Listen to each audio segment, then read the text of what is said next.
Hello बच्चों, let's read the question. The question says two identical photocathodes receive light of frequency v1 and v2, nu1 and nu2 if the velocity of the photon or photoelectrons of mass m coming out are v1 and v2 respectively then. और हमको वहाँ पे चार options दे रखे और हमको बताना है इनमें से कौन सा ऑप्शन करेक्ट है. तो इस क्वेश्चन के लिए सबसे पहले हम इसका की कॉन्सेप्ट लिख लेते हैं.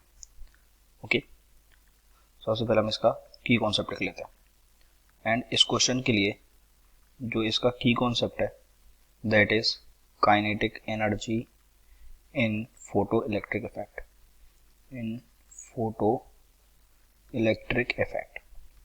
अब kinetic energy in photoelectric effect ये इसका की कॉन्सेप्ट है. तो हमको समझना पड़ेगा कि जो काइनेटिक एनर्जी है फोटो इलेक्ट्रिक इफेक्ट में आता कहाँ से, होता क्या है एक्चुअली.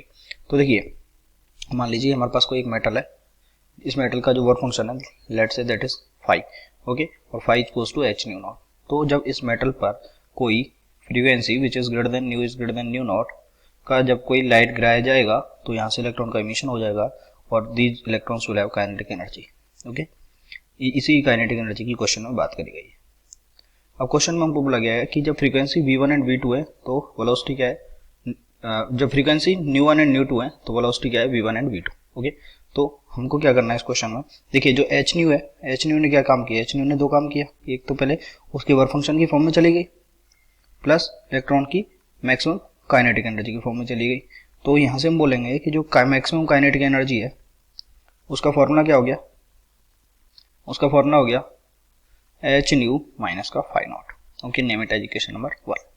अब हमको इसमें क्या है, जस्ट जो हमारी कंडीशन दे रखी थी उसमें वैल्यूज पुट कर देनी है. कि देखिए, सबसे पहले अगर हम इसको k1 लिखें काइनेटिक एनर्जी को, k1 इक्वल्स टू कितना आ जाएगा h, और यहाँ पे फ्रीक्वेंसी कितनी है न्यू 1, h न्यू 1 माइनस का फाई नॉट.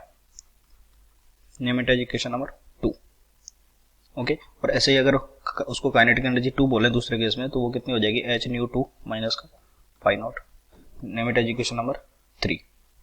अब हमको क्या करना है, कि जो इक्वेशन नंबर 1 है 2 है उसमें से इक्वेशन नंबर 3 को सेपरेट कर देना है.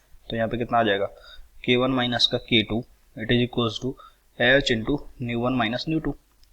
ओके, और जो काइनेटिक एनर्जी होती है, काइनेटिक एनर्जी का फॉर्मूला क्या होता है, काइनेटिक एनर्जी, ये जो काइनेटिक एनर्जी है किसकी इक्वल होती है, it is equals to half m v square. Okay, half m v square की इक्वल होती है.